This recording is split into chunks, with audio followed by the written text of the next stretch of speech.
day, everyone. My name is Chandran Nair.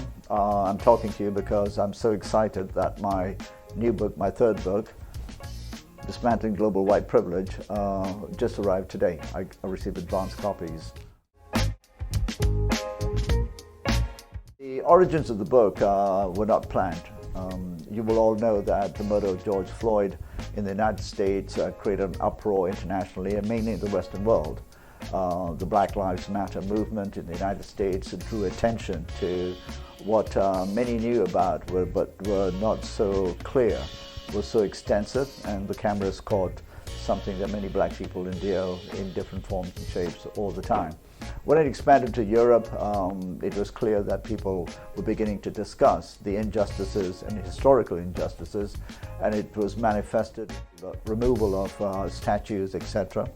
In this part of the world, friends of me who were having conversations with me suggested that I wrote an article about this because I had been explaining to many that that's just the tip of the iceberg, that Black Lives Matter is very important, but the conversation about white privilege and racism needs to be extended to a more global audience, and it should not just be looking back at statues and symbolic gestures like that.